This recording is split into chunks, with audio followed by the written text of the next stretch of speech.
I would see the sustainability aspects in three aspects. Number one is the soft one, the skill, the training. Our approach is working with the 9 departments.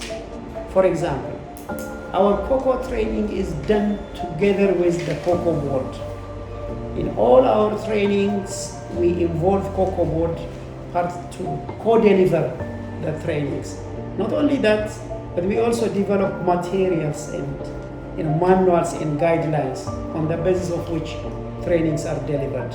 Our ambition is with materials, training materials, with people having worked with us during the program, they will be able to continue supporting the farmers in terms of extension and training. But also we would be adding one more aspect in the infrastructure. I'm just giving cocoa as an example. We will be helping the Department of Agriculture to have a training facility where they can bring in SMEs, groups and farmers for trainings that require, some training, facilities. So skill training involving government closely. We work with them, of course.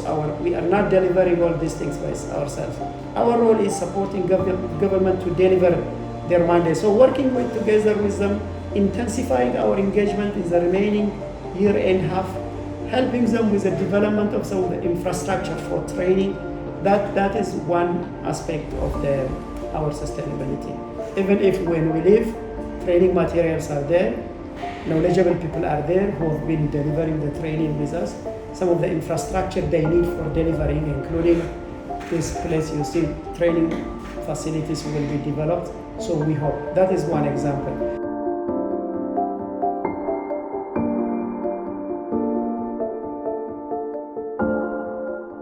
But coming to cocoa, which is a good example, our sustainability strategy is to farmers to have the capacity to produce seedlings, to graft them here, to manage their blocks, regardless without us. And that is happening as you speak. There are over 530 nurseries are there.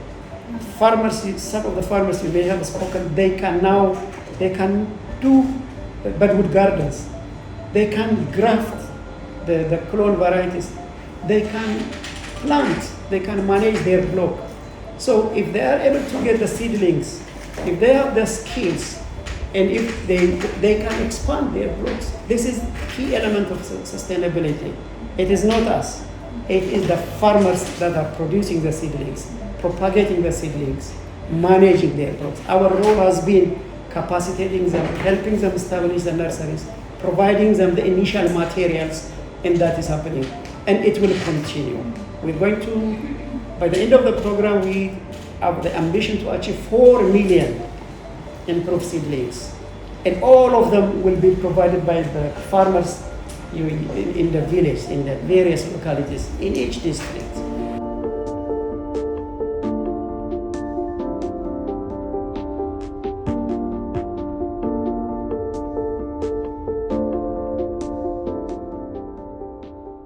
Vanilla is the same. Farmers, the source of the vines are farmers. Our role is to train them, capacitate them, how to treat them, how to plant, how to manage, how to fertilize. So that skill is resident. In addition, the Department of Agriculture is having the capacity. They are working with us. We are having agreement with them to deliver the training as well as to monitor. As we speak, moving forward, it is the Department of Agriculture, Division of Agriculture here, that will go out to the field and see, how people have improved their vanilla production, how they have achieved their cocoa. So this is capacitating the public institution. That is one of our strategies for exit and sustainability. With roads, if you have seen the road maintenance groups, the idea is roads, some of them will be built by contractors. the local group that have developed some skill. Our discussion with the departments of road, division of road, says for them to carry on these road maintenance groups, to provide them some payment, decent employment, so that they can continue to maintain their own roads. So if a contractor comes and builds a road and goes away, it will not be sustainable. But some roads need huge machineries. They need bridges, which cannot be done by community. Once that is done, the idea is for community to maintain. The community have been trained. They are already working, but they are being paid certain amount. I think we are engaging with the government, discussing for government departments, the divisions to budget. This is an element of sustainability. It is not only STREIT that has to ensure sustainability.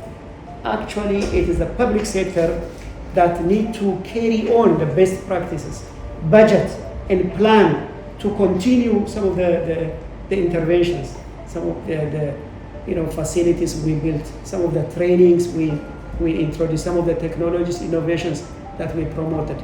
So these are a few of the elements of sustainability: the public sector capacity building, capacitating the private sector SMEs to do the business on their own, creating the farmers' capacity to produce the seedlings and the planting materials they need, and exposing the SMEs to international markets so they can sell through digital or other exposure, so they can build market linkage, so they will be able to sell their products.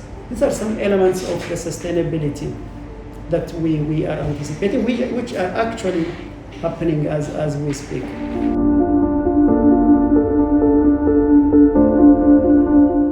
Okay, so I would like to supplement our project manager, what he already mentioned about the sustainability of the EU-STREIT program, which is in fact a very good question for us. In fact, this STREIT program, we were thinking not like now that how to make sure the sustainability of our intervention. From the day one, we were thinking like this, that okay, after 5 years, what will happen? How this activity will continue in future. So we had a proper theory of change, how to change the people of the Sepik. That was not like we are thinking now, okay, what we should do. It was already decided since the beginning. So I'm just trying to tell you about, as Ali already mentioned, about some of the examples. So I'm trying to tell you about the overall approach. What is our sustainability? How our intervention will become sustainable. So the overall approach is that in any part of the world, in any project, because if you think about the value chain project, there are always two key players, and one key player is the private sector, and our private sector is also MSMEs, which you already met some of them. And when we came here in 2020, we asked the government to give us some potential groups. They gave us a potential group. So we invested on them. Now some of the groups already matured, and they are doing a very good business, and they are helping the producers in the field already. And now the second player is the government. Government is responsible to give the conducive environment to the private sector, how they can perform better. So what we are doing, right now we are leading all the interventions of STREIT. What Ali already mentioned, these are our interventions we are leading. Now in exit, what we will do, we will fade out, we'll give all the steering wheel to the government and the private sector to support the people. And slowly and gradually we will go out. So that's how it will sustain. And we have like 100 of examples for our intervention, whether it is sustainable or not. As for the capacity building, knowledge is the key right now in any way. And one of the very evidence, if I give it to you, we have done the survey of seedling. We called it post-distribution monitoring survey. According to that survey, the survival rate of the seedling is over 90%. which is amazing for me as well. Wow. Over 90% seedlings survive. How? Because we build the capacity of the farmer. Farmer know how to take care of their seedlings, how to grow, how to plant, how to do the block management. If you just remove this thing, this capacity building thing, I am sure that the survival rate will go down to 40% or 50%, which is not enough. So these kind of a things already happen. Some of the intervention already sustained, and some of the intervention we are going to link with the private sector for exporters, for some big enterprises like some semi-processing factories of the cocoa and others as well. So we already have a very good plan. We drafted the plan and we are going to present it to our program steering committee, and then we will do it accordingly.